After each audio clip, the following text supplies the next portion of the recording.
You're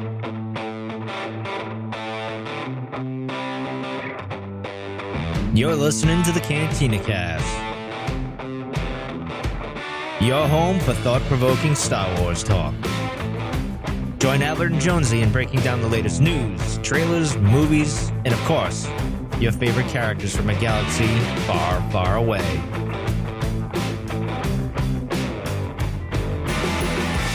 Hello, everybody, and welcome to the Cantina Cast. My name is Albert Padilla, and this is episode 256, The Jedi Code. Tonight, we'll be taking a closer look at the Jedi Code and answering the age-old question of what the heck were they thinking. And joining to me tonight is none other than our resident keeper of lore. He is let's just say he's the keeper of the ancient Jedi texts. Please welcome to the show, Master Jedi Jonesy. I am a overglorified librarian, is what that means. Yeah. I was trying to Not tell that we I was don't love our throw her name in. librarians. We love our librarians out there, so no disrespect, but I am not one. No. Ancient How's it Jedi going, man? texts. I'm doing well. Still nursing a cold, allergies, but not that anybody cares. But other than that, it's been good. Just not really a whole lot going on in Star Wars land. So news is gonna be real quick, folks. I'll tell you right now. How about you? Yeah, but no, I'm got a lot of energy tonight. Looking forward to the show. This is I like these. We were talking a little bit about what kind of shows we want to do, and I like that we're able to come up with some interesting ones that maybe are between the cracks or topics that people like to discuss, but not necessarily get out there often. So you had a couple good ideas here for the next few weeks, and I'm excited to get into these. Yeah, so we'll be doing the Jedi Code this week, and then if you haven't figured it out, guess what? We're going to do the Sith Code next week. So, spoilers. Going back and look, going back and looking at the catalog of podcasts that Cantina Cast has had so far, this is touched upon from time to time, but it's never really been just kind of dissected, or at least no one's made an attempt to really kind of dive into it as we are going to tonight. So. Should be fun, but let's do this. Let's get into our news. And we had another Disney earnings call, I should say. And with it, another announcement for Disney Plus, the new network server, a new streaming service from Disney, and a brand new Star Wars live action show. What are we getting, Jonesy? Yeah, I was excited about the Disney Plus name because all the rumors about Play Disney or Disney Play were complete bogus, and I was glad that was finally put to bed. But I like the name; it works. ESPN Plus is already out there, so it makes a lot of sense. But of course, the news the logo's out too, right? About. Sorry, the logo's out too. Yeah, they announced that today. I think it's not that exciting. It just looks like Disney, and then the plus kind of looks like an arc almost. It makes like an arc across the top, and then feeds into the crossbar of the plus. So if that makes sense. Interesting. What they described it a little bit, the app, and it sounds like it's going to have some similar organization like we've seen in the Disney Now app, which I got to be honest, I have a love-hate relationship with how they've done it. So I'm curious to see how that goes. And we'll talk about that here in just a minute. But of course, the news that everyone wants to hear about is the new live action, a second live action TV series that was formally announced by Bob Iger. And that's our good friend, Cassian Andor, is going to get his very own television series. Yes. And I am freaking excited about this. I really haven't had a chance to let it all out, but I'm pretty stoked about this because he was one of my favorite characters coming out of Rogue One, and you can go back and listen to the show, those shows for sure if you'd like. Didn't think the comic book did him a whole lot of justice. It was pretty light and kind of lame, in my opinion. It was okay, but it really wasn't much to discuss. But then just Diego Luna is just a cool guy. You could tell that he was really into the character. He enjoyed it. He had nothing but good praise to say about Rogue One and that whole experience. And even afterwards, he was, always had a really good attitude about it all. So the fact that we're getting yet another live action TV show. 2, it's going to be Cassian Andor. And then 3, we get Diego Luna coming back and reprising that role. It's all pretty exciting stuff. So how are you feeling about it? A lot of folks struggled with Cassian Andor and Rogue One. I think largely because we didn't get to spend a lot of time with many of the characters in general. And I think when this was announced, there were some folks who had the exact same reaction you did of being really excited, and others who are maybe a little lukewarm because they don't know what to expect, because we didn't get a great idea of everything that he's been through, or maybe the interest in what those stories are going to look like. But I think again, this is an era that we're familiar with, but this might be a very different, unique take on it. And I wonder if it's going to feel a little bit more like Rebels did, right? You have this prequel type of A New Hope atmosphere of what's going on in the fledgling rebellion, before the Empire, has finally, actually got a true test, but it's building, and we're going to see this, maybe this dirtier side of the Star Wars universe again. Again, it's going to be on Disney Plus, so it's still going to be family friendly. So no one can expect too anything crazy there. And they did confirm that in the earnings call that this is going to continue to be the family friendly part of the network. But I think this is going to be, I think it's going to be interesting to see which direction they take it, and how, what are they going to, he makes it seem like he's done a lot of bad things. He's a bit of an assassin. So are we really going to see that from a heroic type of character? And I think that's going to be the really interesting part, to see how they let this play out. My guess is I don't know that we get, we might get some of, they've kind of labeled it as a kind of a spy espionage type TV show. So right. I can't see them doing that and going like the G.I. Joe route where no one ever dies. I just think it's going to be, maybe it's implied that something bad happened, or it's off screen that we kind of see it, right? But I don't think we'll get anything graphic in any way whatsoever. But I am interested in to see whether or not they are going to go back and play up the line from Rogue One where he mentions that, suddenly the rebellion's real for you. I've been in this fight since I was 6 years old. It would be cool if they were, if they go back and mix in some of those flashbacks and we get to see a young Cassian Andor, and what it's like for maybe, from a child's perspective, what it's like to grow up in this era of the Galactic Empire and, all the things that he went through. Because we didn't get that from Jin, right? It cuts over in Rogue One. We do get a lot of that from the novel, but for Rebel Rising. But this would be interesting just to see him as a young kid going through all this, all the hardships, losing his family or family members, whoever, mom, dad, whoever it is he loses, and how he makes his way into kind of this, rogue spy type role. I think that's all kind of really intriguing for me. So yeah, I think you're spot on. I think we're definitely going to get flashbacks to those types of events, because I'm with you. Clearly, he probably loses most, if not all, of his family. But how does he get worked into the rebellion? How does he get, whose wing does he get taken under? Are we going to see some of the other characters that maybe weren't the big name characters, of course, from the movie, but we see these other characters start to work in that become generals and leaders in the rebellion that we saw in Rogue One and even later on, because those actors will be around from Rogue One at least. Yeah, no, that's a good point. there's already a lot of speculation about who we're going to see, whether it's going to be, somebody like Hera or Rex. Are we going to see Saw Gerrera? Maybe we'll see Infus Ness at some point. Right. Is Alan Tudyk going to come back and do K2SO? It seems like that would be reasonable to expect that, because K2 was, a great fun character in the movie and people really enjoyed that. Yeah. So and I think it's possible, definitely. Because I don't remember if they gave us a timeline on the comic book with that in terms of how long it took, or how early that took place. I think they may have, but I don't remember either. I think they gave us an idea of how long K2's been around, but I cannot remember. Yeah. So yeah, I think it's going to start filming in 2019. Table, right? Yeah. Yeah. Sorry. Go ahead. Oh yeah, this is going to start filming in 2019. No idea quite when yet, but it's going to. So I imagine this is going to hit Disney Plus probably in 2020. But again, they're doubling down on the app. Sure. Lots of good content. They have more Marvel news as well. I think this is interesting. This is good, right? If you're going to charge, and of course, there's a lot of debate about whether it's how much you're going to charge and what the value proposition is going to be, and it's only Disney, owned content. And I know that's concerning some folks, but at least they are putting the work to get the content in there. And it's not, because the movies still have delays on when they're going to be able to go in. You're not going to go directly from theater to app. That doesn't make sense. Their home video market is robust.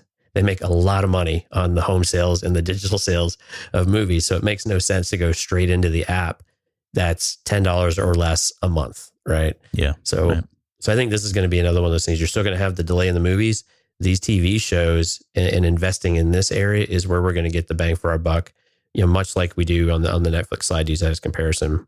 So another thing that they did release in the earnings call was that in April 2019, they're going to have an Investor Day event that is going to give us the first look at the Disney Plus app and quote unquote, some of the content. Now, no idea what that means, but it would be really cool. I mean, so this is April, so this is around Celebration. If we start getting some ideas of what The Mandalorian is going to look like in particular, I doubt we'll get anything from this one because it'll be too new. But it would be really cool because some time would have gone by if we got some Mandalorian clips or a little flavor, maybe a little teaser, or maybe some Clone Wars. But we'll start to get an idea of what the app's going to look like, as well as maybe some of the content, how that's shaping up. My guess, I don't see why they wouldn't be able to do a trailer for a TV series. I mean, because even if they just, collected a bunch of footage from like the first 2-3 episodes that they filmed, that's probably enough to just throw something together and tease and entice people for it. So it's not like they don't need to wait for the whole season to be wrapped up before they start thinking about trailers and all that and promotional videos. And so I think it's very feasible we do get something, at least for The Mandalorian. For this one, I don't know, maybe we get a title or we get, some shots or BTS type stuff. I think that's all probably on the table as well. But that's pretty exciting that they're going to actually do all that. Looking forward to it. Maybe, I'm hoping we see some of that at Celebration as well. Right. And it makes sense that when they talked to get in a little of the boring earnings call part of it, they talked about this coming quarter with what we would call the fourth quarter of 2018, first quarter of 2019 will be their first and second quarters of the next fiscal year. They're going to have a substantial drop off in revenue compared to what they did this past year. If you think about what was in the fourth quarter of this past year as well as the first quarter, you had several $1 billion worth of movies with Last Jedi and others, and you don't have that slate at the end of this year into the beginning of the next part of next year. So it's important that they have something to keep people excited about what's coming. They've got a ton of great movies coming out next year, but to have these things keep the ball rolling a little bit and get people excited about what to see. But I'm with you on the Mandalorian. I think they can definitely put something together. And again, even if the show is several months down the road, this isn't promoting the cartoon, the TV show, as in it's ready to roll, but it's more about just getting people excited, getting over some of the anxiety, getting investors excited in particular as well. Maybe get the fans going too. Right. But enough about burning or boring earnings call stuff. We have more exciting, and this is very synonymous with all of this, is the ILM TV division is now created.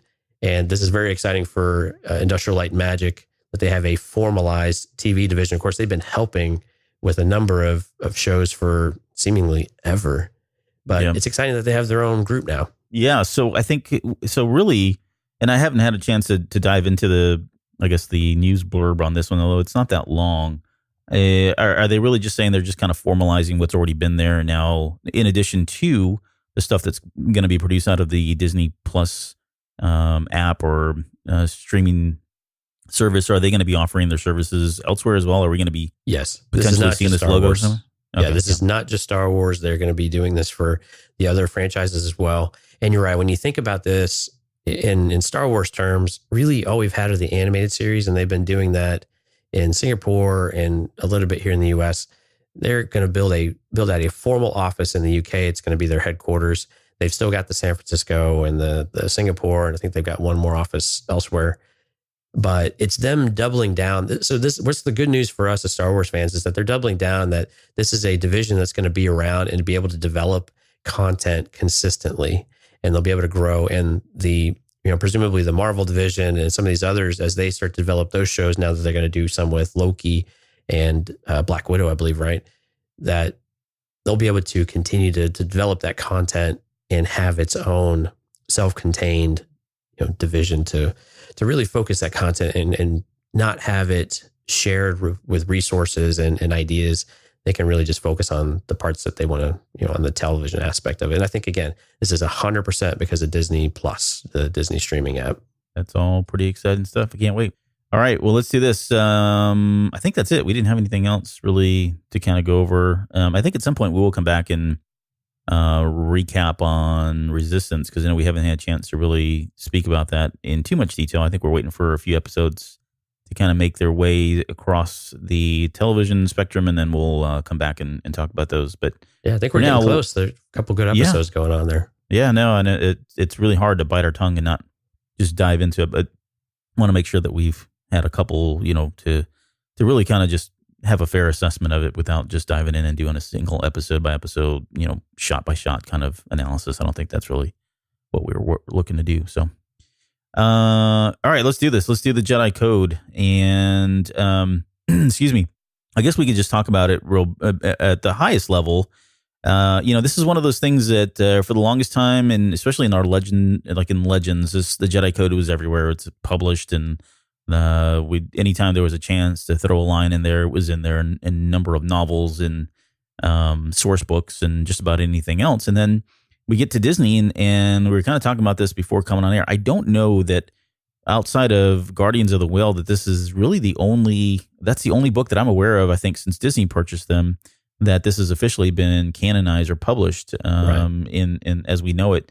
So, and they do make mention of it in the throughout the number of movies and some other novels, and we'll touch on those very briefly. But I guess if you don't know what it is, just quickly, it's basically what is this, antithesis, right, of different lines here. But it's there is no emotion, there's peace.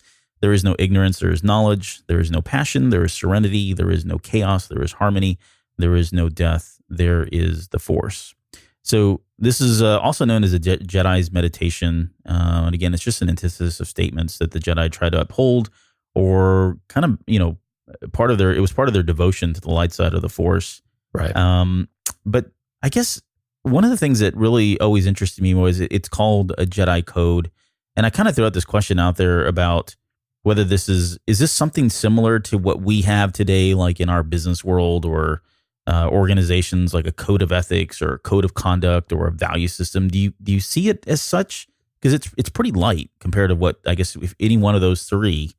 But I don't know. Does that resonate with you in any way? Yeah, I viewed it more as a value system. I think these are somewhat nebulous concepts that you can apply in a variety of ways. So I think it's a little bit flexible too, but it definitely starts to give you clear ideas of what to look for and what your state of being should be when confronted with these types of scenarios, or these types of, feelings, for lack of a better word, or environments.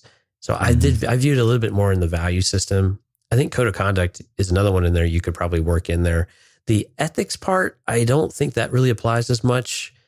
I think the ethics are more in the actual behavior aspect of it, but the conduct and value system, I think they do apply here. That they give structure, right? They're not telling you what's right and wrong, but they're generally giving you the structure of how you should approach things in general, and then your teachings take over from there about how you actually apply and get from point A to point B. Yeah, I would say a code of ethics is probably not ideal, but code of conduct, yeah, for sure. I mean, just, by definition, a set of rules outlining the social norms, religious rules, and responsibilities of and or proper practices for an individual or organization. That kind of defines it a little bit, right? I can definitely see that. And then from an organizational value system perspective, as a definition, a coherent set of values adopted and or evolved by a person, organization, or society as a standard to guide its behavior and preferences in all situations. Right. Now, what's interesting, though, is your ethical views have complete influence over how you conduct yourself and how it impacts your value system. So they are all integrated and related, though.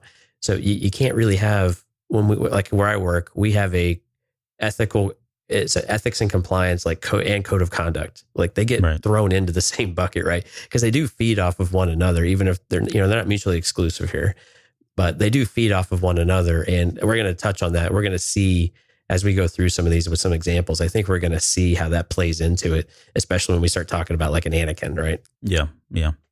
So going back just quickly to, I guess, some of the origins and the references, in the Guardians of the Whills novel, this is actually referenced again, that there's a page in between each one of the chapters. They kind of have these different excerpts from prayers and poems. And it's a body of work that I've never really seen officially, but it's quoted throughout that novel as the collected poems, prayers, and meditations on the Force, edited by Kozim Pell, disciple of the Whills. And so this is the first time that we see it. But really the origins trace back to the original Empire Strikes Back script. So the whole concept of this Jedi Code was back in an early draft where there was I think at the time it was called the Jedi Oath, or at least that's what it was called in that script. And it was right before Luke travels to Bespin that we would have seen this in the movie had it been kept in there. And it's very different. The line, and I've got it right here, it says, "I, Luke Skywalker, do swear on my honor and on the faith of the Brotherhood of Knights to use the Force only for good, denying turning always from the dark side, to dedicate my life to the cause of freedom and justice. If I should fail on this vow, my life shall be forfeit here and hereafter." Not quite Can as you poetic. imagine Luke? Can you imagine Luke Skywalker saying that, like taking that oath before he jumps on his X-wing and heads out to Bespin? It just seems out of character now, but there's a lot in that statement, though, right? I mean, saying that he's swearing to on his honor about being faithful to the Brotherhood of Knights, meaning the Jedi Knights, which is ironic because if there's anyone that deviates from this code, it's definitely him following in his father's footsteps, and then saying that he's going to dedicate his life to freedom and justice, which it just seems odd. It seems too Supermanish, I think, for me, for a Jedi, but I don't know. Maybe it does make sense, but well, and now our view of the Force and the view of good and evil is so blurred. I mean, it has all these different spins on it. It was a much purer world back in the 70s and early 80s of what was good and bad coming into Empire, that we had much clearer lines. It was much more a black and white type of world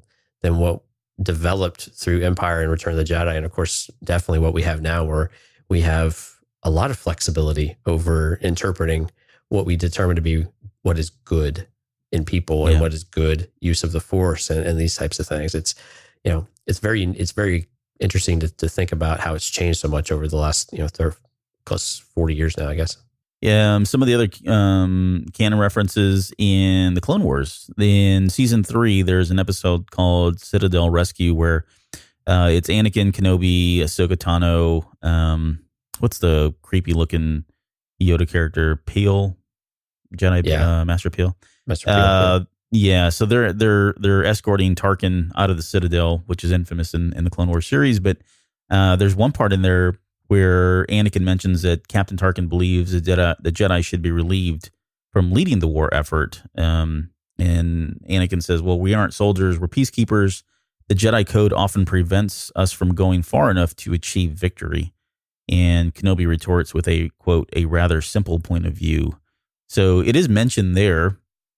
And we're going to talk about maybe what some of those limitations are, that at least that we know Anakin mentions here, and then he does it again in Revenge of the Sith, where he just kind of he starts to kind of feel like the Jedi really aren't able to win the war because of other things that are getting in the way, primarily this code that seems to interfere with everything he wants and everything that he's trying to do, and some of that's being influenced by Palpatine and the dark side, of course.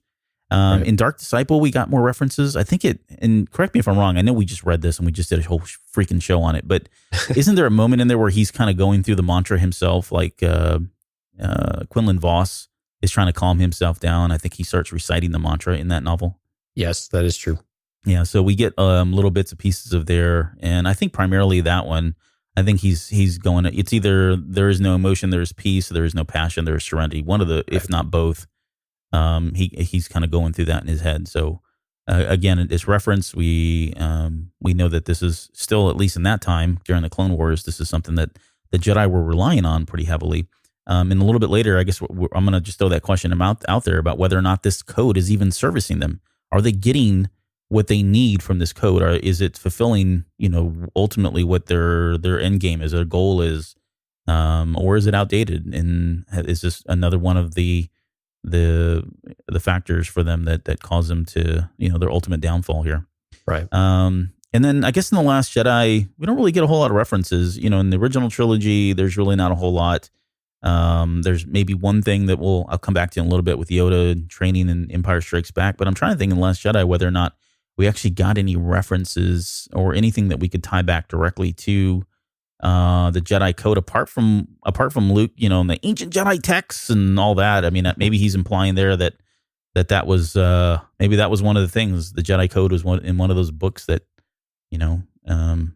supposedly burned down. But yeah, I think the Chaos and Harmony one is one that we definitely get with him and Rey as they talk about, when she stretches out and, what do you feel in this balance, but all of these things. And she definitely touches on, the darkness and I think that chaos aspect of it. And of course he was stressing more the harmonious balance between it all.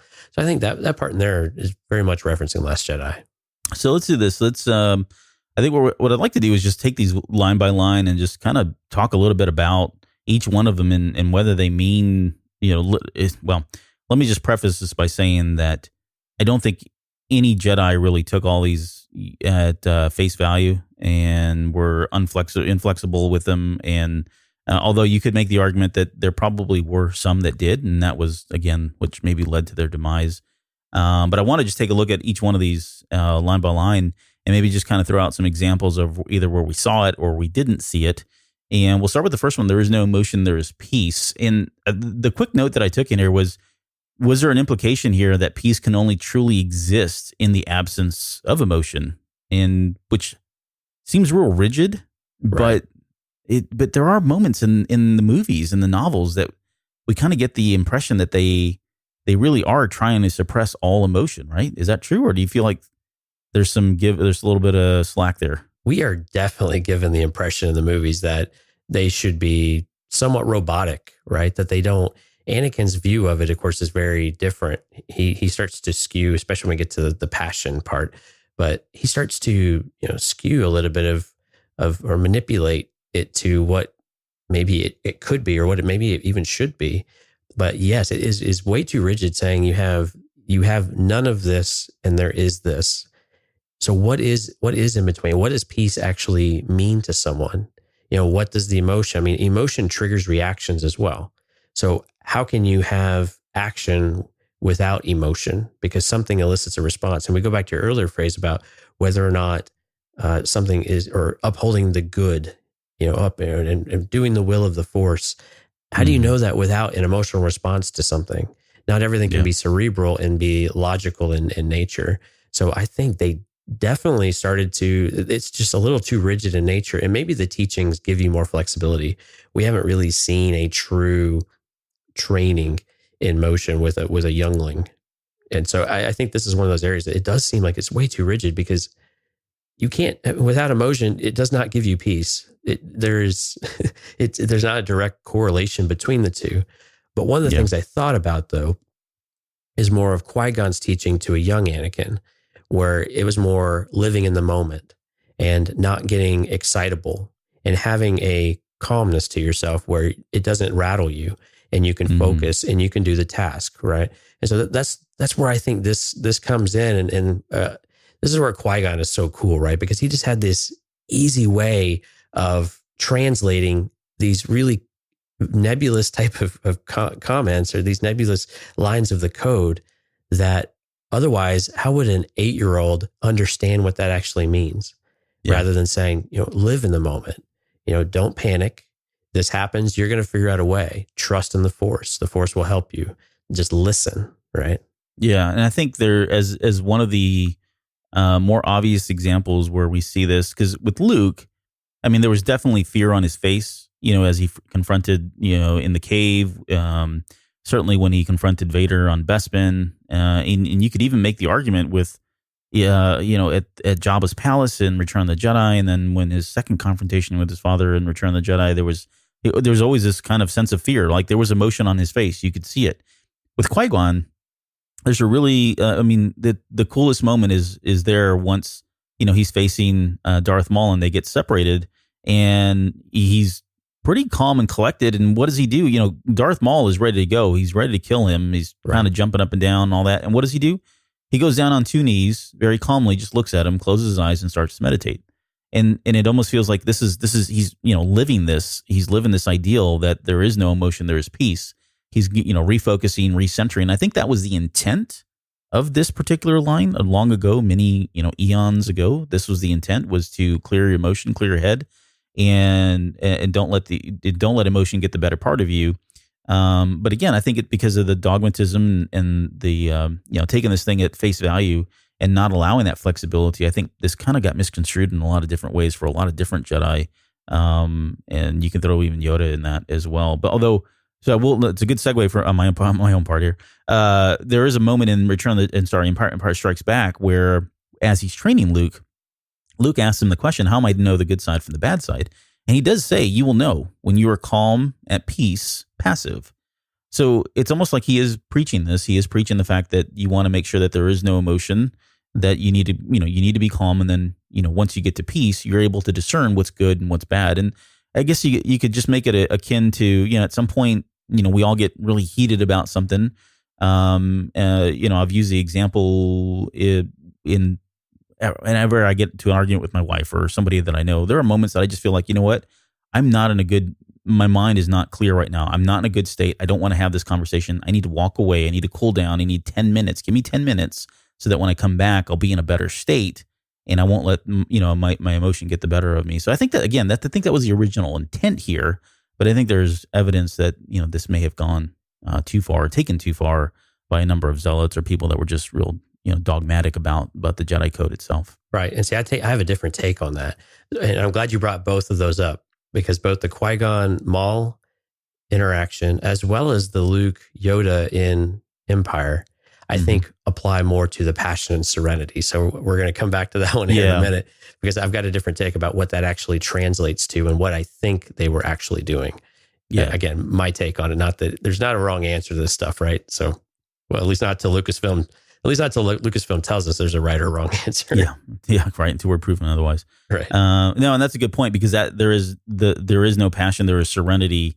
It's very close to this one, but we'll come back to that. So let's move on to the next one. So there is no ignorance, there is knowledge, and this one's tough because I don't even know. Well, hold on. I guess I don't know that these are mutually exclusive either, right? Right. I don't see the direct correlation between them, I guess, if you will, because first off, ignorance, at least in our day and time, it definitely has a negative connotation. It sometimes implies that you should have forehand knowledge without exception. And example, you should know that you shouldn't do this, but you don't. That's very different than I have ignorance because it stems from my lack of experience or lack of opportunity, right? I've never been given the opportunity to learn this kind of thing. But It almost feels like the way this is stated is that I think the intent, let me just back up. I think the intent here was really that that Jedi should be seeking knowledge at all time, because, you can make the argument knowledge is power. We see a good example of this with the Jedi archives. And that was almost, the arrogance in that scene in, was it Attack of the Clones? Yes. When Kenobi is trying to make the argument that planet's gone and it's not in the Jedi archives. It does not exist. Does not exist. Right. Yeah. I mean, Huber said its finest right there. And it kind of speaks to this whole knowledge and ignorance statement to some extent. But one other example, I guess, and I'll go back to that same scene where Yoda is teaching Luke in Empire Strikes Back. He says that a Jedi uses the Force for knowledge and defense, never for attack. Right. That line always bothered me because I didn't understand, you use the Force for knowledge and defense. And I don't know if that gives somebody an out to use it like maybe that's how they justify the Jedi mind tricks, right? That's a good point. Yeah. I don't know. I don't know how I was never able to draw knowledge and defense together, and then he follows up with never for attack. I don't see how knowledge kind of plays into it. So, but anyways, I know now that we have the context of the Clone Wars, though, you could see where maybe Yoda learned a lesson. We've talked a lot about this before, right? The Yoda that we see in the prequels and in the Clone Wars era, and what we experience in Empire Strikes Back, he has taken this journey. He has been fooled by the dark side. He has, he effectively was ignorant. What's interesting about each one of these lines of code is that if you were a Sith, someone who wanted to, needle at someone who believed in it, you could always add an extra little part at the end. And you touched on it already. So there is no ignorance, there is knowledge. And then if you wanted to be really, nasty about it, there's overconfidence, right? Or there's these things that you could tack on that negate the statement altogether because of, like you said, you get the hubris, you get this overconfidence, you overvalue what you have, like we saw with the Jedi archives. And I think knowledge and defense is a lesson learned. They were on the attack on the Clone Wars, and they were fooled the entire time. So it's one of these things that you have to continue to pursue knowledge, I think, is the intent here, is that always work to know more. Assume it's more of a humility type of thing. It's important to continue to press yourself, to tell yourself you don't understand everything. You don't know everything. There's always something to learn. Stop talking and listen, and just absorb what those around you have to teach you. There's always something. The ignorance part is always confusing to me. These, like you said, these don't seem to really gel well together, but I guess I can see where they're going. But again, I think it's more of always try to learn, never assume you know too much. And again, we saw this in Attack of the Clones, though, where Obi-Wan was doing the right thing. I think he was pursuing that line of thought, but he was shut down by the really overconfidence of Jocasta Nu of what they had. Yeah, no, and I would even, I mean, to some extent, it almost feels like, she couldn't lower herself to admit that maybe there was an error or she didn't have the knowledge, right? That it seems like that was at the height of the hubris there and the arrogance. And so she couldn't humble herself to just admit that, hey, I'm probably wrong, or there's something wrong here, and there is an opportunity for knowledge, because they had all the knowledge. They were at the height of, all of this. So yeah, I can definitely see that there. But we even saw it with this contention between Qui-Gon and the council with Anakin. So I might be digging a little too far here, but he saw something that seemed relatable to the Chosen One. And there was a lot of resistance, but even Qui-Gon, this confidence in his knowledge and his ability, I think, to fight for Anakin to be trained. And the others were frightened of that, I think, or they were looking for excuses not to do it. Yeah. So does this fall into this part of the code as well, where they started to lose sight of that a little bit? Yeah, no, that's a good point. So the next one is there is no passion, there is serenity. And I like again, these next two. Yeah, these are fun. So again, it's very similar because you could make the argument that the passion is an emotion. So and I just kind of dove into some of these because I really wanted to find the true definition of passion, which is strong and barely controllable emotion. At least that's the way it's defined in web search or whatever. Right. So it even has the word emotion in there. But sometimes there's another definition, and I don't want to get into religion here, but if you've ever heard of the Passion of Jesus Christ, you could take it in that sense, because that really speaks about the suffering and then the ultimate death that he had as he was crucified. So that's one another way you could look at this. But with serenity being the state of being calm, being peaceful, being untroubled, it's just very, very close to the other one. And we shouldn't confuse passion with compassion, because I think the Jedi were very compassionate people. They had to be. They went around telling everybody that they weren't warriors, that they were peacekeepers. You can't be a peacekeeper without some level of compassion. So how can you have compassion without emotion? Yeah, well, and that's a good point. I don't know. Yeah. I can. I'm not wired that way. But I think that's what they were. I think this is one of the ones where I feel like this one, and maybe to some extent the very first one, because the first one is more, this one's much more focused.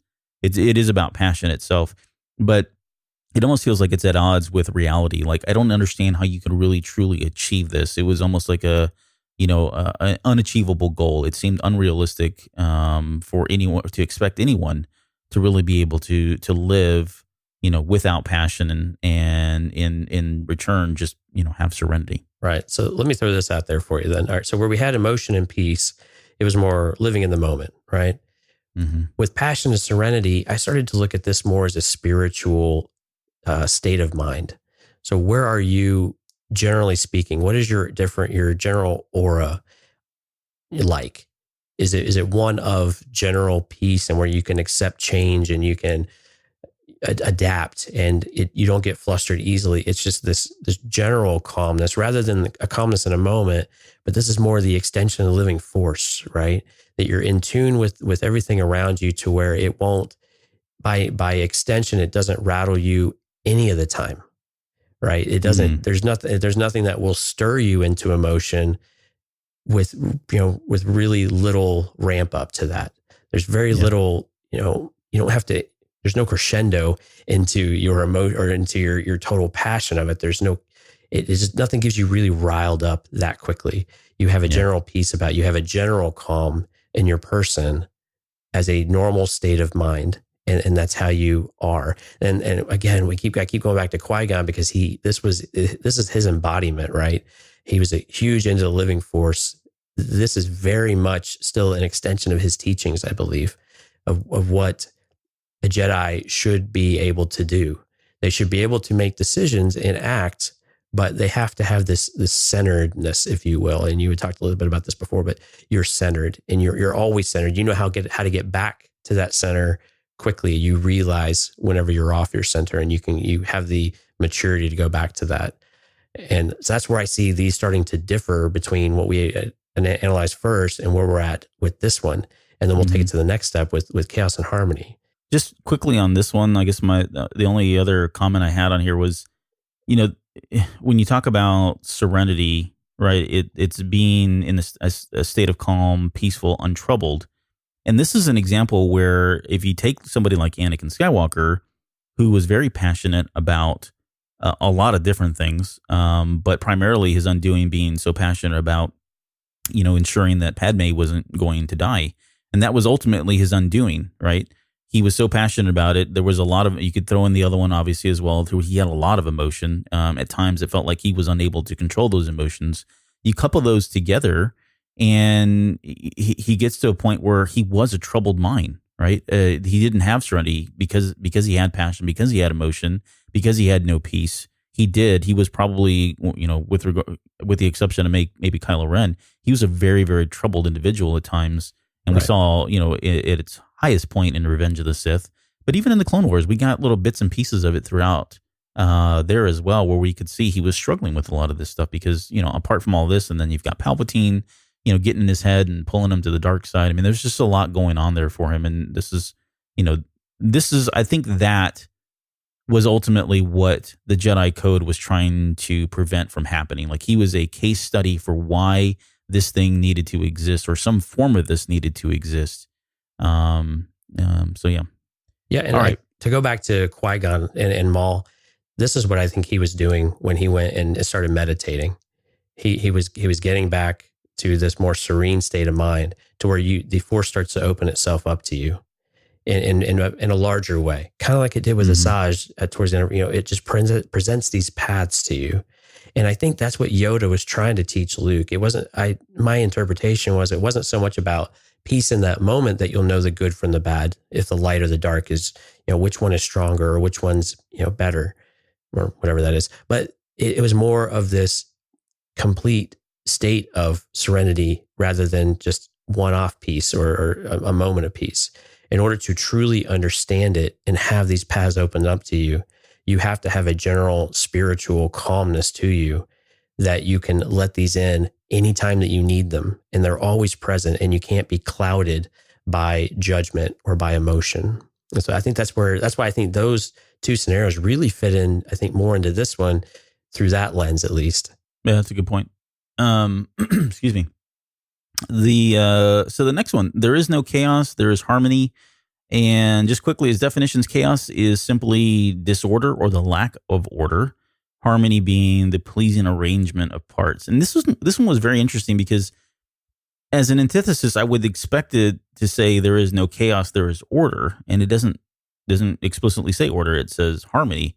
Any thoughts on why they chose harmony as in here as opposed to, I guess, order? I do. I think, again, I'm referencing a lot back from episodes 231 and 232, where we did the living force and the cosmic force. And so to keep bringing this up a level, I think this fits in with the cosmic force. You have this interaction and this interactivity between various levels of the force through different objects in the physical plane and the spiritual plane. This is the general order of things, right? And how they all interact, how they pass between and through and around one another, that there is general order to it, and that there's a general flow, and they work this constant circle of activity, this continuous passing of energies back and forth. I think this is what this is trying to speak to. Is again this is the big picture, if you will, of how the Force works and how you are supposed to channel it and how you fit. So not necessarily in that. And again, there is no chaos. Everything is of the Force. Everything, and you should understand that it is a part of how the Force works. It is a part of life, if you will, that you have what appears to be chaos, but really it's the grand order of things. I see. So you see this as more, I guess if I got this right, more like it was a metaphor for the Force itself, and so they purposely chose that to kind of hit that home. Today, that's my choice. Yes, this is tough. These are tough because you can view these and argue these in a lot of different ways, which is what makes it fun. Yeah. But yeah, generally speaking, I think that's exactly what I think. And if you were to ask me on the street tomorrow, I think I'd still have the same exact opinion. Yeah.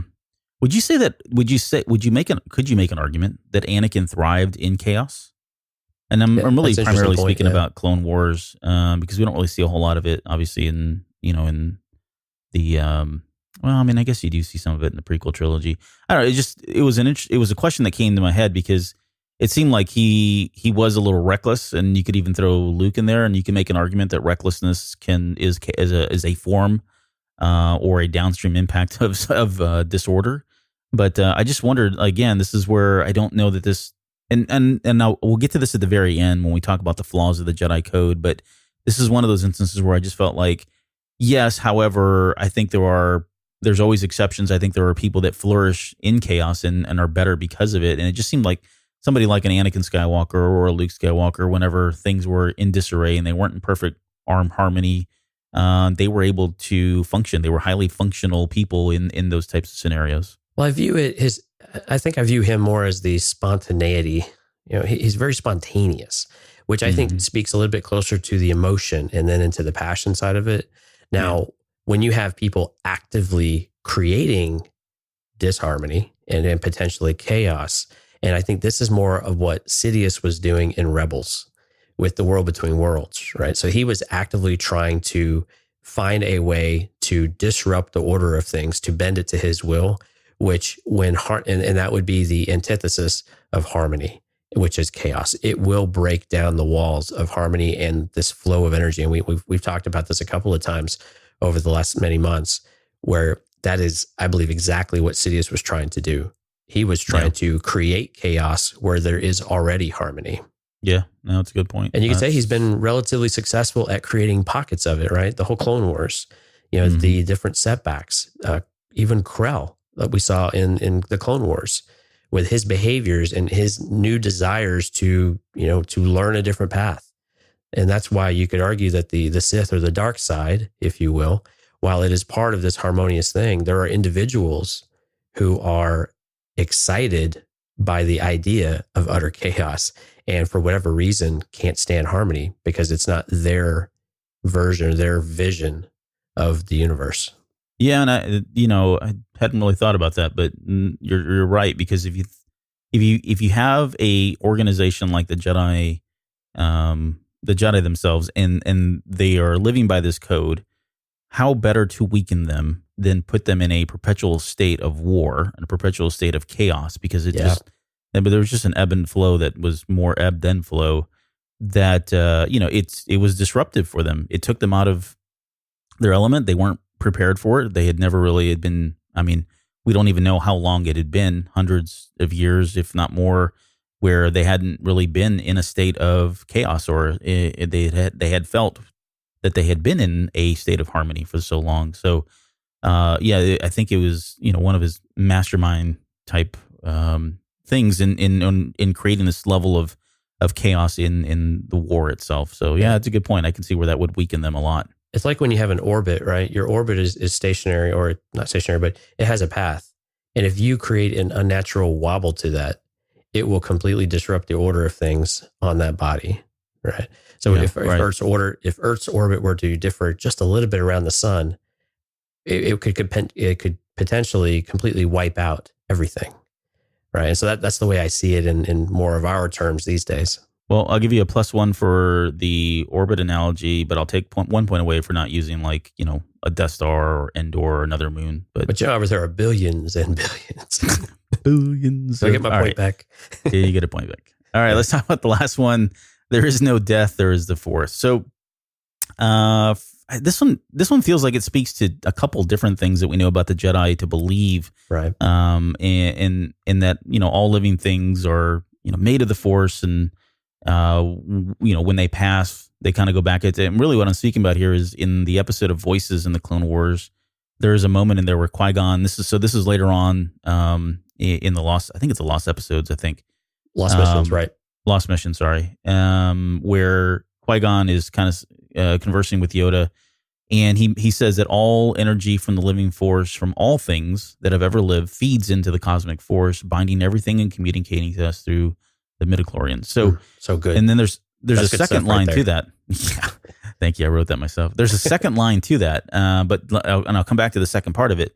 But the first part of that just almost says, and it almost kind of very directly states that our energy goes right back into the Force. And so when I see this, that there is no death, there is a Force, you can look at it just from a very physical level and say that that this was out there. It was put out there as part of the Jedi Code for folks to know that even though you die, you are contributing to the Force, the living Force, the larger scheme of things, right? You're just going right back in.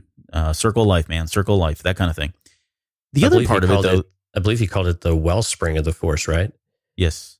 Yeah, yep. Which is such a beautiful way of putting it, I think. It's a very visual way. Better than my Lion King analogy. So it's always important to quote Lion King. The second part of it, the second part of that quote is, because of this, I can speak to you now. And I think those are two totally distinctly different things. I think the first part is you are energy, you go back into energy, kind of like what Albert Einstein always believed. The second part of it is you go back as energy. However, you can still continue to live on. And this is the aspect of the afterlife which is a concept, that we have in every religion here in our real world, that the idea that after we, shoved off this mortal coil, that we'll be taken on a more spiritual world or living in a plane of existence. And, we've still got all our consciousness and everything else. It's kind of a chance for us. Yeah, we've transcended. Yeah. And it's almost like a chance for us to be reborn. The other thing I think this part does is I think it instills courage, right? It's a way to accept risk, right? The Jedi did a lot of very dangerous things, and they put their lives at risk many, many times over and again. And if you had to get 8-year-old kids, 5-year-old kids, whatever age they were, or even afterwards, and you needed them to put their life on the line, you've got to have a way to instill this level of courage, and you do so by saying, this is not the end. This is just the beginning. You're going to go back into the living Force, and if you're really good, and if you can figure this out, there's also an opportunity for you to kind of live beyond that and still be able to commune with other people and transcend to another level of existence. So, but what are your thoughts on it? Yeah, and what was curious, I believe Yoda asks if he was dead when he was speaking with Qui-Gon, if I remember the episode correctly. I think, generally speaking, though, this is telling us, and what it's telling the Jedi to believe, is that you have to believe in something bigger than yourself, which I think is what generally religion is trying to do. Generally, right? So there's something beyond just you. So look outward to what you can do, rather than look inward of what things can do for you, without start trying to quote JFK or anything, or Martin Luther King, or those visionaries of that. But just really, open yourself up to what's everything around you, and don't limit yourself. You have to sacrifice a part of yourself for something larger. And we equate that generally to military terms today, but for the Jedi, it ended up being that in some regard, but also lay your life down if you need to, with the idea of it serving some generally good purpose, to serve the Force, to do what you believe is right, to do what the Force wills you to believe if you subscribe to that type of thing. So I kind of view it like that, where you have this more general purpose of it. You don't you don't have to think in. This is the part that Anakin struggled with, though. He couldn't let go of the things that he had. He was afraid to lose them. He was afraid to admit death, and he failed to understand what it meant to die within this cosmic force type of lens that others seem to understand quite well. And maybe Qui-Gon didn't understand it as well earlier in his actual natural life, and he learned it towards the very end. And then, of course, when he was able to at least partially transcend in those missions that you were talking about. There are, it's a very interesting concept. Where it's probably the more interesting one of them. And I think you're 100% right. I think that was the intent of, there was a greater good here. Well, and aside from ignorance and knowledge, again, you can see this general, crescendo, if you will, of how you're building upon one line of code to the next. And it helps you, I think generally speaking, it helps the Jedi see the different levels of their state of mind that they need to achieve, even if it's not totally clear how you do it. But there are teachings in there that will help you figure out that part of it. But it tells you just what to expect at all these different levels of thinking and levels of spirituality, if you will, in the Force. And so I think that's the interesting part about it. And then knowledge kind of encompasses a lot of that. Yeah, definitely. Yeah, I can see that. There are other like dictates here that kind of fall in line. And what I mean by dictates there are things that we know about the Jedi that maybe aren't called out explicitly in the Jedi Code. And you've got to think there are probably other texts, and I'm not going to do another Jedi text thing, but there are probably other things that we're not aware of. I would imagine they are. They're a large organization. They probably have a lot of bylaws. Yeah, to quote George Carlin, like the rules of the road. Yeah, exactly. But there are things in there that we are well aware of, like no more than one Padawan per Jedi. And this came up in, I think, in our listener feedback, one of the more recent ones we've done, about why that was, and we've kind of touched on that. But I was trying to tie these other dictates back into the Jedi Code itself to see where they would stem from. I don't know that I came up with a good way to tie. Like, if you had to tie no more than one Padawan, per master, where does that fit in here? Is it chaos? Is it the death, the passion, ignorance? I think it's more. I think it's more about how do you train more than one in all of these aspects of the Force. If you have more than one, that gets watered down. It's difficult to give everyone your equal attention, especially when you are supposed to be. I mean, these are supposed to be close relationships of one-on-one training. I viewed it more of that, where this is how you get that peer-to-peer coaching every single day, because they're attached to your hip, right? You're in the field, if you will. Less so than, no, you only get one because that's what I'm telling you need. But I think it's just more, it's hard to give a class full of students your full attention and expect every single one of them to adopt your core values. Well, even our children. Like, I don't have enough time to spend with, I wish I had enough time. Let me say it a different way. I wish I had enough time to instill my core values in the kids, every one of them, and there's a lot of them, but in every one of them equally, and that just doesn't happen. And I can feel it. I get pulled at times, and there's only so many hours in the day where I can see maybe that is very relatable, right? You're probably in a better position to, provide the highest level of quality training and education and all this, and having them abide by this code and everything else that comes with being a Jedi, if you only have one person to worry about as opposed to 5. So yeah, very different, I think. Right. And I think because if you have, like, I have one kid, but you still have all these external pressures that you can't control. But yeah, you're right. Now you've got it, all of that times 5. So, right. And diapers. I mean, it's just it never ends. Yeah, much more difficult to protect and to shield from the things you don't want to hear than it is to have that direct influence day over day, because you don't always know what they're experiencing or what they're hearing. Yeah. Right. That's a great point. Actually, that's a really good analogy, Albert. I like that one. Thanks. The other ones are pretty easy, like the forbidding of marriage, family, and love. I mean, that directly ties into, the passion and the emotion. I get that one. Forbidding of killing unarmed opponents was another one and these are canon. If you go back and look at Legends, there's a whole crap ton of different dictates that the Jedi were supposed to follow, both pre and before in the old Jedi stuff, and even like afterwards were with Luke and everything. But anyways, so the forbidding of killing unarmed opponents. Yeah, this again, this speaks to the passion. I think it speaks to the chaos and harmony as well. Killing for the sake of killing, and this goes into the revenge aspect of it. Where that was the next one, yeah, it's to kind of blend these two together. To do that with an unarmed, it disturbs the balance of things, right? You start to get off your path, and so I could see that could also influence the harmony and the chaos.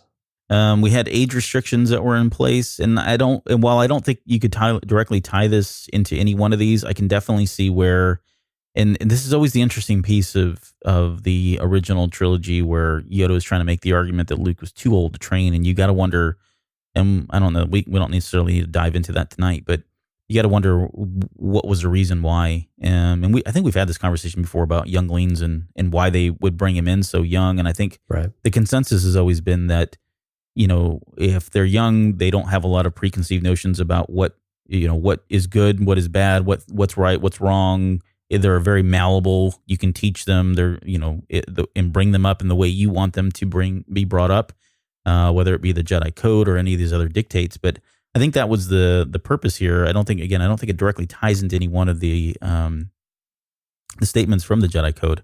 I think it was just more about, hey, we bring them in young because we need to brainwash them and make sure they follow this Jedi Code kind of thing. Yeah, when you're older, you've already got your own set of biases, right?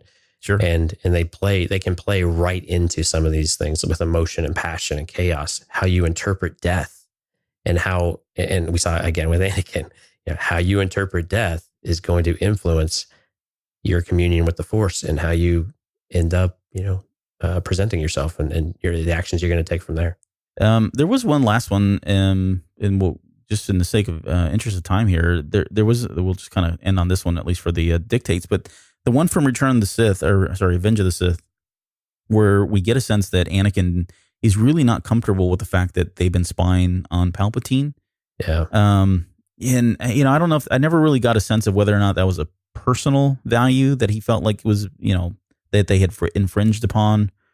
It could just be the baseline, hey, we're all good people at the end of the day, or at the core, we're all good people, and it really doesn't have anything to do with the Jedi Code. But if you had to tie it back to anything, do you think there's anything in the Jedi Code where you felt like they were infringing because they were doing what they were doing at that level? Yeah, this goes back to ignorance and knowledge. And if you want to add another one on there, I would say there's no ignorance, there is knowledge. And I just forgot it. There is no ignorance.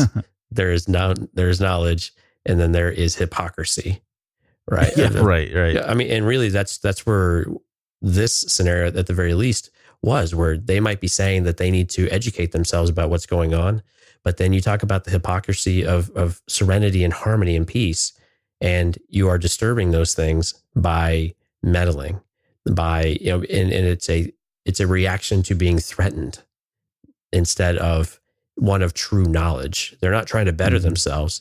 They're trying to protect what they have. And so you get, again, it's a piece of hypocrisy at that point. So we'll go into the quick fire round here, but I threw this question out there about which did you feel which Jedi were abiding by the Jedi Code and which were not.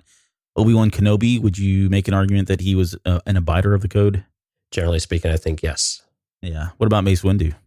Ooh, I'm going to go with, at one point, yes, but by the time we got to the Clone Wars and into Revenge of the Sith, he was straying. I think he was done. Yeah, he was straying squarely into the no, especially what we saw with in the Dark Disciple novel in particular. Excuse me, Luke Skywalker. This is he's an interesting one because you see moments of it. When he attacks Vader in Return of the Jedi, you definitely see emotion and passion. He's pissed. Right. Yeah. I mean, he's lost it, but then he finds a way to come back, which comes back to the serenity. So I think, yes, generally speaking, he does adhere to these. Now he seems to want to abandon all of it by the time we get to Last Jedi. But generally speaking, I think he comes back to that. He understands it at the very least, and I think wants to adhere to this type of code. Yeah, he was. It almost felt like he did abide by the code, but it seems like he was able to just he was able to reap the benefits of not following the code because he was able to self-regulate, if that makes any sense. Well, I viewed a little bit as he was still maturing. And as you mature, you might, and this is what Anakin didn't get that Luke does, is when you act out and when you do something, do you recognize it so that you can make a different decision and change your path? You can't take back what you did, but can you make a better decision next time? And I think with Luke, we see that maturity, and we saw that maturity go on throughout the original trilogy. And I think that was the reason why that arc is different than Anakin's and why it was so much more redeeming. Qui-Gon Jinn? I think he's the epitome of the code. Yep, I would agree. He definitely lived the values and walked the walk, so to speak. How about Yoda? Yeah, Yoda's a definite yes, even though there are pockets where I think he was fooled or lost his way a little bit. I think, again, Dark Disciples, at some point we're going to have to dig into the fall of the Jedi Order. Mike's been telling us to do that. So at some point we'll have to dig into that a little bit more. But I think generally Yoda's a firm yes, but definitely with pockets here and there where he's lost sight. But again, kind of like what we said with Luke, he recognizes it and is able to come back to it, even if it takes a little bit of time. Well, so speaking of the fall of Jedi Order, so I'll just kind of throw this question out there quickly about the different eras, but do you feel like the Jedi Code was serving the needs of the Jedi, both in the prequel trilogy? We can talk about the original trilogy, although there really weren't a whole lot of Jedi out there. And then I think the more meatier question is maybe looking ahead into the sequel trilogy with Rey. Do we feel like this is going to be something that they are living by? Are these the ideals or the code that they really want to live? So let's just start with the prequel trilogy. But do you feel like at that time when we get it in the prequels, is it serving the needs? Are these, these little lines here? Did this make the Jedi successful? Was it making them successful at that time? I think up until we get to the point of Attack of the Clones and the actual formal kickoff of the Clone Wars, I believe it probably was, generally speaking. I think they were on the path. And then they had this disruptive force. Again, the introduction of chaos that started to disrupt their general ideas of it. And that's where we saw the hubris start to work itself in.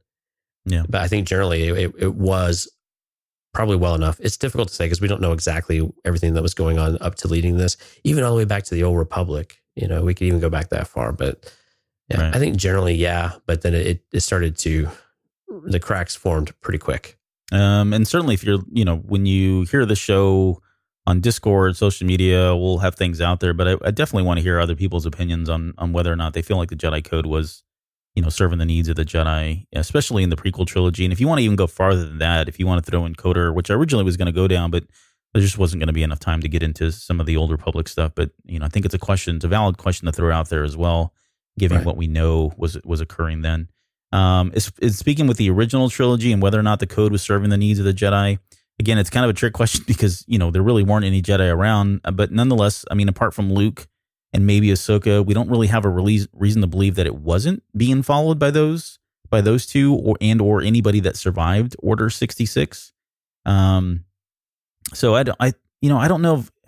I think Luke felt like it was. I think to your point earlier, I think it's very different when we get to The Last Jedi. I think he was definitely trying to abide by it because this is what he was taught. He had Ben Kenobi and Yoda, sitting there telling him this is what you've got to do. He's going to run with it and at least give it a spin and see how it goes. Yeah. So yeah, I think that was probably the case there. But it was something for him to strive towards, right? But clearly he didn't understand. He particularly didn't understand the death and the Force aspect of it. I think that was something that he didn't understand until the very end of Return of the Jedi. Yeah, that's what I think in Return. Go ahead. No, go ahead. I think it was one of these things. Again, it was just this theme of something that he could work towards, and you could see the maturity of it to where he actually started to grasp these terms, and that yes, they can be used to give you structure and give you direction on how you're at least supposed to behave. Yeah. No, I was going to say very similar to that. The only thing I would add is at the end of Return of the Jedi, I think he does, at least in my head canon, I think he does start putting his own spin on some of this, which segues into the last question about whether it's going to serve Rey and the light side users going forward. And I think it's to be determined. And we don't even know that if they're going to be called Jedi. We don't know if that's really the path that, she's going to go down to some extent with, we're not even sure, what it looked like for Luke, Ben Solo, and Luke's first apprentices. I'm sure they used a code of some type, but my guess it was heavily modified version that Luke kind of did his own spin on, just because of his own life lessons and what he got from, going through his journey with his father and, how he was able to prevail there. So, and then I guess for Luke, prior to the Jedi Order falling, do you think that the forbidding of emotion, passion, and chaos were as important? I'm curious what those teachings were, because it seems like, I'm with you. I think Luke was able to incorporate some of that and start to evolve the code a bit. So I would love to see what people think about what an evolution of this code really looks like if you were to take each of these 5 lines and write them today as maybe a prequel to The Force Awakens with Luke, of what he would have written them as. And I'd be curious to see what people come up with there, because I think that's a really interesting conversation about how do you evolve these things where you don't ignore the things that make us human. Well, at least for us to be human, and some of these characters in a galaxy far, far away to be not human, but what makes them unique and what makes them living, right? Living without emotion is not living, right? Even if you want to devote yourself to something, you have something. Compassion comes from a place of somewhere.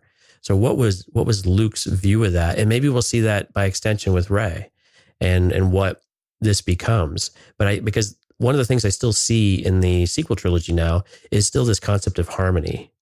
And we have a state of imbalance now with how the First Order is introducing, again, chaos. So we keep coming back to these things. They still fit. But is there a spin, like you're saying with Luke, is there a spin that we can do now that maybe serves the purpose a little bit better and gives us a more well-rounded approach than maybe this dogmatic, very black and white type of view that the Jedi of old may have subscribed to? All right. So last question before we go, I guess what were some of the inherent flaws that you feel like were in this code, if any? Well, I mean, generally it's got to be the emotional part of this. And I think the unfortunate part that we have for Anakin in particular, and we saw this happening with Luke and he regulated it somehow, was that the wish of the Jedi Code to effectively squash emotion, it didn't equip them for how to handle it when something was emotional that they needed to, that they had to react to. When they lost masters, when they lost Padawans, when they lost, really these are loved ones to them, and they don't necessarily know how to reconcile this in their head. Obi-Wan somehow did this with Satine, even though he was grief stricken, but he was able to overcome and move on, I think in part because of the code. So I think it's like, how can you use these things to help you rather than it be this rigid structure that you have to abide by, that you want to use it and you use this knowledge you've acquired in order to help you rather than use it as a crutch of this is how I'm supposed to be. Like Anakin struggled with an Attack of the Clones. I know I'm supposed to be this, but I just can't be. There's got to be a better way to help those people. But again, if the ones training you are the ones who believe in this very rigidly, there's no escape. And then you will suffer the consequences of that, because at some point it will come crashing down.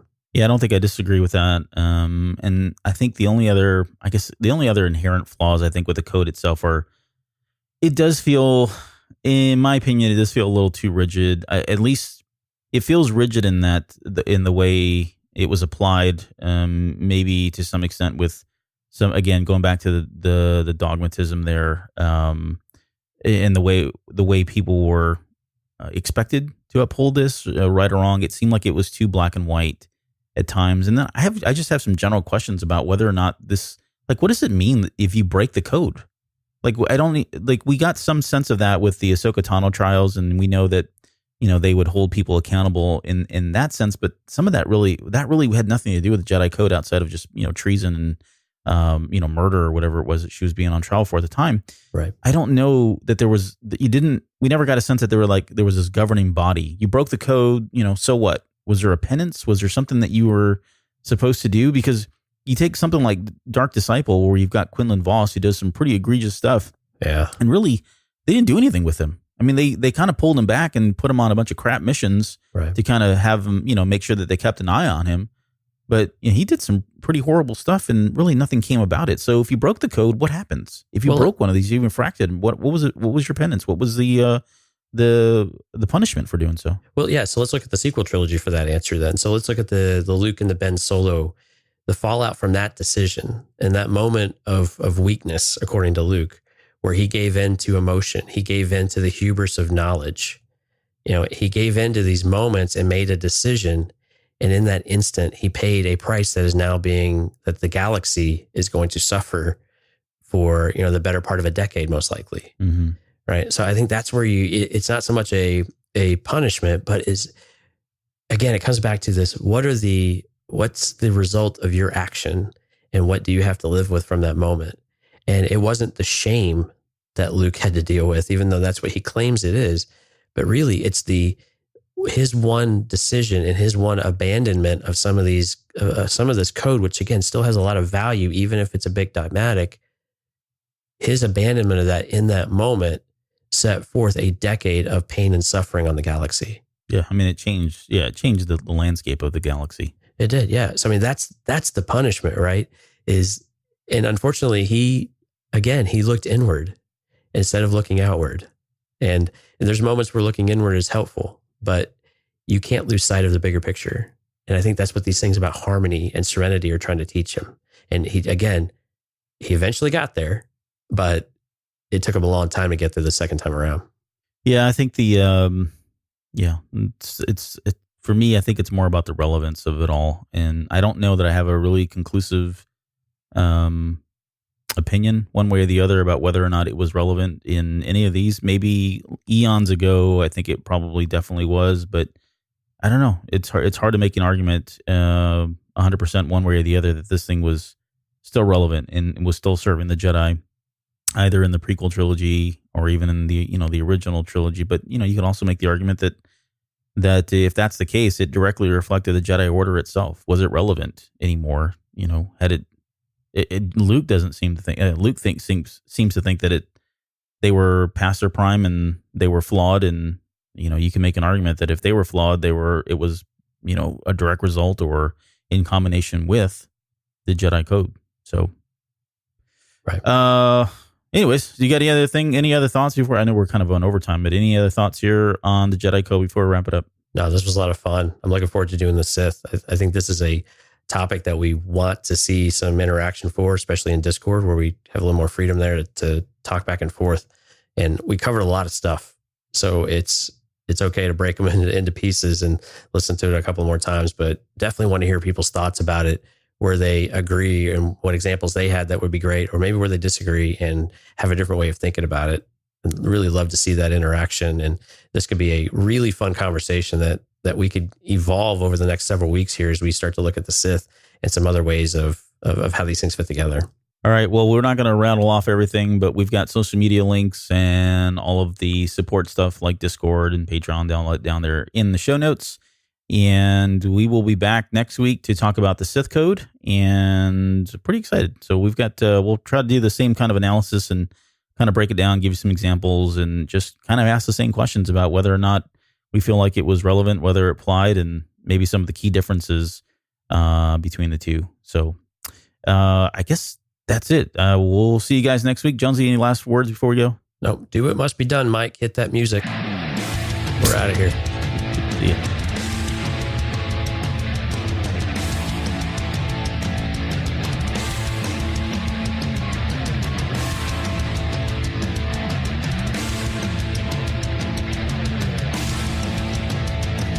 You're still listening? Wow, that's amazing. Well, I'm here to give you the disclaimer.